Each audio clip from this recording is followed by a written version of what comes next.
मनुष्य के अंदर जैसे विचार आते हैं वैसा ही वो अपने आप को मान लेता है। अच्छे विचार आ रहे हैं तो अपने आप को अच्छा मानेगा, बुरे विचार आ रहे हैं तो अपने आप को बुरा मानेगा, नेगेटिव मानेगा। और सामान्यतः यदि हम बहुत गहराई से देखें और वैज्ञानिकों ने भी जो रिसर्च करा है कि मनुष्य के अंदर सारा दिन कम से कम 60,000 से 70,000 विचार जो हैं अलग अलग आते हैं। कभी अच्छाई के, कभी बुराई के, कभी भूतकाल के, कभी भविष्य के, मतलब अलग अलग तरह के विचार उसके मन में आते रहते हैं। और सामान्य मनुष्य कैसा रहता है कि जैसे उसके अंदर विचार आ रहे हैं वैसा ही वो अपने आप को मान लेता है। खुशी के विचार आ रहे हैं तो बोलेगा मैं बहुत खुश हूँ, प्रसन्न हूँ। यदि बुरे विचार आ गए, वासना के विचार आ गए, दुख के विचार आ गए, तनाव के विचार आ गए, क्रोध के विचार आ गए तो बोलेगा अब मैं क्रोधी हूँ, मैं तनाव में हूँ। जबकि आप यदि गहराई से ऑब्जर्व करें, देखें तो हम अच्छे और बुरे विचारों को जानने वाले हैं। हमारे अंदर एक तत्व है, एक चैतन्य है जो अच्छे विचार आ रहे हैं चाहे बुरे विचार आ रहे हैं, उन दोनों को जानता है, उन दोनों को देखता है। तो जो इस दृष्टा में स्थित होता है, जो जानने वाले के साथ स्थित होता है, वो ही ज्ञानी है।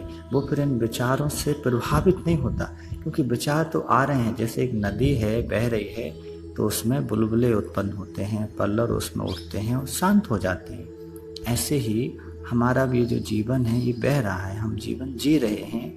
इसमें अलग अलग तरह के विचार सारा दिन आते हैं जाते हैं, आते हैं जाते हैं। लेकिन जिसको आत्म तत्व का बोध नहीं होता तो वो इन विचारों से प्रभावित हो जाता है और फिर इन विचारों को पूर्ति करने के लिए अपना पूरा जीवन जो है व्यतीत कर देता है। फिर अशांत रहता है, बोलता है कि मेरा मन बहुत अशांत है। तो हम इन विचारों के पीछे ना भागें, हम साक्षी में स्थित हों, जानने वाले में स्थित हों, जो इन विचारों को जान रहा है कि अच्छा विचार आया, बुरा विचार आया, मान का विचार आया, अपमान का विचार आया, भूतकाल का विचार आया या कोई भविष्य काल का विचार आया, चिंता का विचार आया, कुछ भी जिस भी तरह के विचार आ रहे हैं वो सिर्फ जान रहा है। तो आप पाएंगे जो जान रहा है वो स्थायी है, वो स्थित है, वो साक्षी है। इसको आपको देखना पड़ेगा ज्ञान चक्षुओं से। तो जो इस साक्षी में स्थित हो जाता है तो वो इन विचारों के खेल से ऊपर उठ जाता है।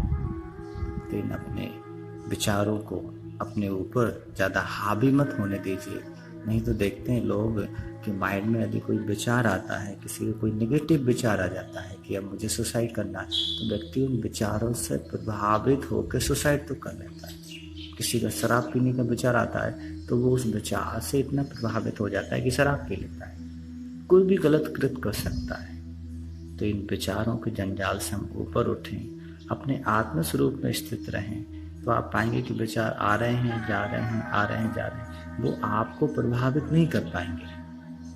तो अपने आत्म तत्व में स्थित रहें, साक्षी भाव में स्थित रहें। हम साक्षी भाव में और अच्छे से स्थित कैसे हो, इसके लिए आप साक्षी भाव का, श्वासों को साक्षी होकर ध्यान करिए, मेडिटेशन करिए।